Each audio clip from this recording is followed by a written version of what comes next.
기원전 44년 운명의 3월 15일 새벽이 밝았습니다. 로마의 새벽 공기는 마치 젖은 솜니불처럼 무겁고 축축했지요.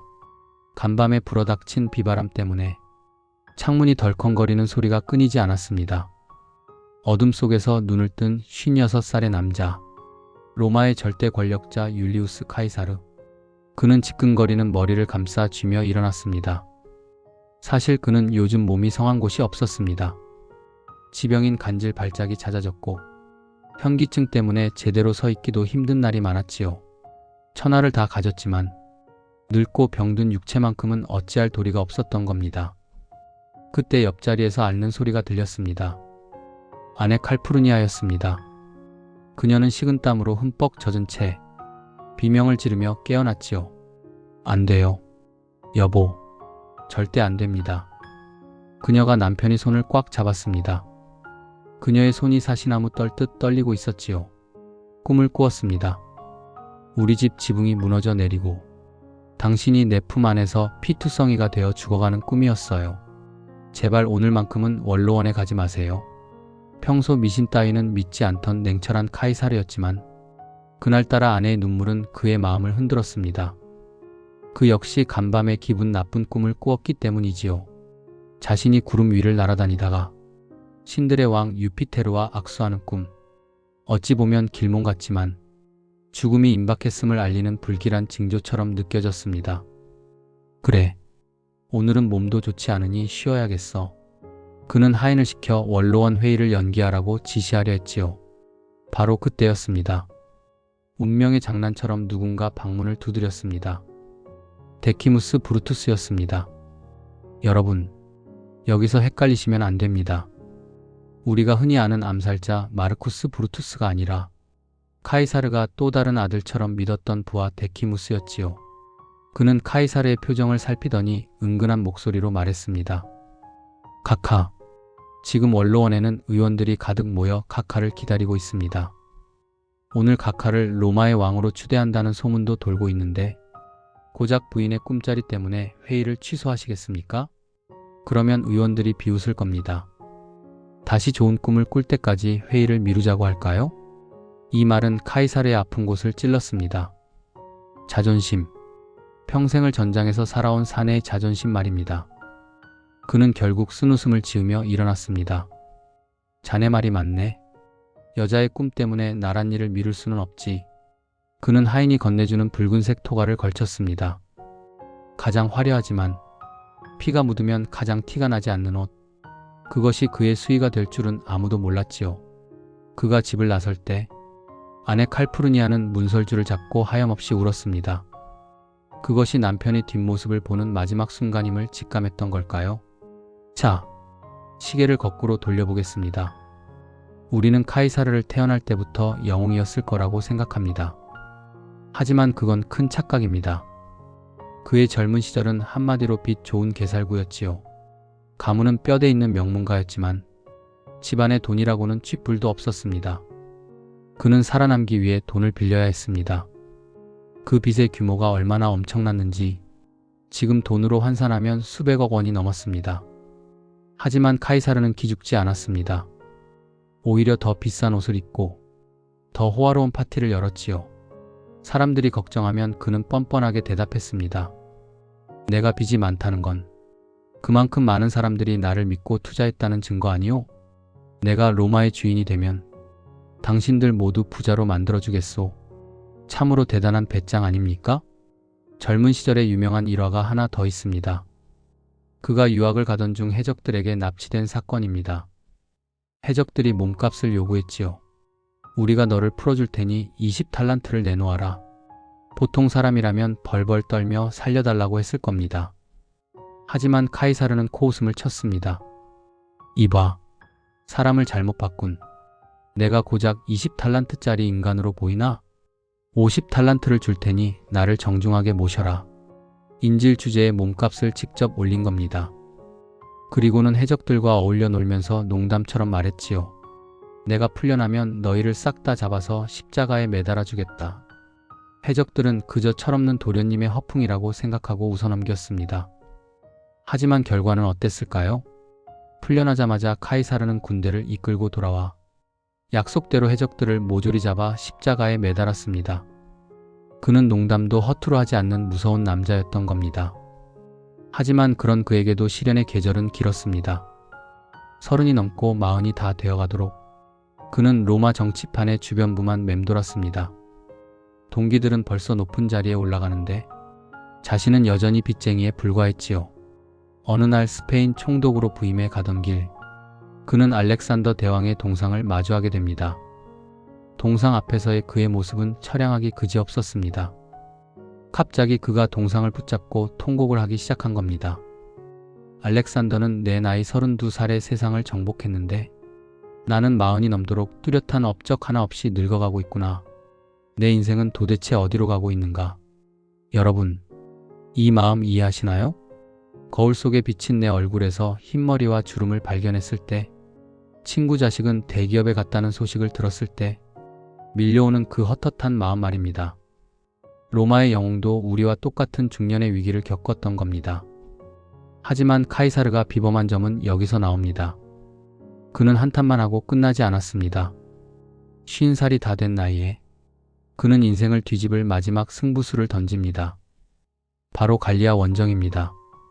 지금의 프랑스 땅인 갈리아는 당시 로마인들에게 공포의 대상이었습니다. 거칠고 사나운 야만족들이 우글거리는 곳이었지요. 카이사르는 그곳에서 장장 8년을 보냅니다. 편안한 침대를 버리고 병사들과 함께 진흙탕에서 뒹굴었습니다. 그는 펜과 칼을 동시에 쓰는 리더였습니다. 낮에는 칼을 휘두르며 적을 베었고 밤에는 텐트 안에서 촛불을 켜고 갈리아 전기를 썼습니다. 자신의 무용담을 기록해서 로마로 타전한 것이지요. 이것은 기가 막힌 홍보 전략이었습니다. 로마 시민들은 매일같이 도착하는 그의 편지를 기다렸습니다. 와, 카이사르가 또 이겼대. 이번엔 머리가 2개 달린 괴물 같은 놈들을 물리쳤대. 그는 순식간에 아이돌 스타가 되었습니다. 병사들은 그를 아버지라고 불렀습니다. 그가 내리는 명령이라면 지옥 불 속이라도 뛰어들 준비가 되어 있었지요. 하지만 빛이 강하면 그림자도 짙은 법. 로마에 남아있던 기득권 세력, 즉 원로원은 공포에 떨었습니다. 저 늙은 여우가 군대를 이끌고 돌아오면 우리의 자리가 위태롭다. 그들은 카이사르에게 최후 통첩을 보냅니다. 무장 해제하고 홀로 로마로 돌아와 재판을 받아라. 그렇지 않으면 반역자로 간주하겠다. 이건 그냥 죽으러 오라는 소리였습니다. 기원전 49년 1월, 이탈리아 북부의 루비콘 강. 카이사르는 그 작은 개울 앞에 멈춰 섰습니다. 강폭은 좁았지만 그 강이 가진 의미는 태산보다 무거웠습니다. 이 강을 무장을 한 채 건너는 순간 로마법을 어기는 것이 되고 조국을 향해 칼을 겨누는 내전이 시작됩니다. 그는 말에서 내려 하염없이 강물을 바라보았습니다. 그때 그의 심정이 어땠을까요? 만약 실패한다면 자신뿐만 아니라 자신을 따르던 13군단 병사들 그리고 가족들까지 몰살당할 것입니다. 엄청난 중압감이 그의 어깨를 눌렀겠지요. 침묵이 흘렀습니다. 부하들도 숨을 죽이고 그를 지켜보았습니다. 마침내 그가 고개를 들었습니다. 그의 눈빛은 더 이상 흔들리지 않았습니다. 나아가자. 신들이 기다리는 곳으로. 주사위는 던져졌다. 그는 거침없이 강물로 말을 몰았습니다. 돌이킬 수 없는 강을 건넌다는 것. 나이 50에 모든 것을 걸고 저지르는 반란. 그것은 미친 짓이었지만 동시에 가장 위대한 도전이었습니다. 결과는 여러분이 아시는 대로입니다. 그는 파죽지세로 로마를 점령했습니다. 폼페이우스와의 내전에서 승리하고 이집트로 건너가 클레오파트라와 사랑에 빠지기도 했지요. 그는 전쟁뿐만 아니라 연애에도 천부적인 재능이 있었던 모양입니다. 다시 로마로 돌아온 카이사르. 이제 그는 종신 독재관이 되었습니다. 사실상 황제였습니다. 그는 밤낮없이 일했습니다. 달력을 뜯어고쳐 지금 우리가 쓰는 1년 365일의 양력을 만들었고 복지 정책을 펼쳐 가난한 시민들에게 빵을 나눠주었습니다. 그는 정말 로마를 사랑했습니다. 하지만 그는 너무 앞서갔습니다. 그리고 너무 자신만만했습니다. 그는 정적들을 죽이지 않고 살려주었습니다. 내 밑에서 일해라. 과거는 묻지 않겠다. 이것이 그의 치명적인 실수였습니다. 자존심 강한 로마 귀족들에게 카이사르의 자비는 굴욕이나 다름없었습니다. 그들 사이에서 은밀한 음모가 싹트기 시작했습니다. 그 중심에 마르쿠스 브루투스가 있었습니다. 이야기를 브루투스에게 맞춰보겠습니다. 카이사르에게 브루투스는 특별한 존재였습니다. 브루투스의 어머니 세르빌리아는 카이사르의 첫사랑이자 평생의 연인이었습니다. 어느 정도로 사랑했냐면 카이사르는 그녀에게 당시 집 한 채 값인 600만 세스테르티우스짜리 흑진주를 선물하기도 했지요. 그래서 카이사르는 브루투스를 볼 때마다 사랑했던 여인의 얼굴을 떠올렸을 겁니다. 한간에는 브루투스가 카이사르의 친아들이라는 소문까지 돌았으니까요. 전쟁터에서 브루투스가 적군으로 나타났을 때도 카이사르는 병사들에게 엄명을 내렸습니다. 브루투스는 절대 건드리지 마라. 털끝 하나라도 다치게 하면 용서하지 않겠다. 그리고 그를 살려내어 자신의 최측근으로 삼았습니다. 믿었습니다. 내 피부치보다 더 그를 믿었습니다. 하지만 브루투스는 달랐습니다. 그는 고지식한 원칙주의자였습니다. 그의 조상은 로마의 왕정을 무너뜨리고 공화정을 세운 영웅이었습니다. 그에게는 카이사르라는 아버지보다 로마의 자유라는 대의명분이 더 중요했습니다. 독재자를 죽이는 것이 로마를 살리는 길이다. 그는 그렇게 세뇌당했고 결국 칼을 품었습니다. 다시 3월 15일의 원로원 회의장입니다. 카이사르가 입장하자 모든 의원이 기립했습니다. 겉으로는 존경을 표했지만 그들의 옷 속에는 차가운 단검이 숨겨져 있었지요. 카이사르가 황금 의자에 앉자 의원들이 우르르 몰려 나왔습니다. 마치 청원할 것이 있는 사람들처럼 말이지요. 틸리우스 킴버라는 의원이 카이사르의 옷자락을 잡아당겼습니다. 그것이 신호였습니다. 이게 무슨 짓인가? 카이사르가 소리치는 순간 뒤에 서 있던 카스카가 카이사르의 목을 찔렀습니다. 하지만 긴장한 탓인지 상처는 깊지 않았습니다. 평생을 전장에서 산 카이사르입니다. 그는 반사적으로 카스카의 팔을 잡고 펜으로 찔러버렸습니다. 이 빌어먹을 놈이. 카이사르는 사자처럼 포효했습니다. 하지만 곧이어 수십 개의 칼날이 비 오듯 쏟아졌습니다. 푹, 푹, 옆구리, 허벅지, 가슴, 안면, 피가 분수처럼 솟구쳤습니다. 카이사르는 비틀거리며 저항했습니다. 도망칠 수도 있었습니다. 하지만 그 순간 그는 보았습니다. 군중을 해치고 다가오는 한 사람을, 차가운 눈빛으로 칼을 쥐고 있는 그 사람, 바로 브루투스였습니다. 다른 사람은 몰라도 너만은 나를 지켜줄 줄 알았는데, 너만은 내 편일 줄 알았는데. 카이사르의 눈동자가 흔들렸습니다.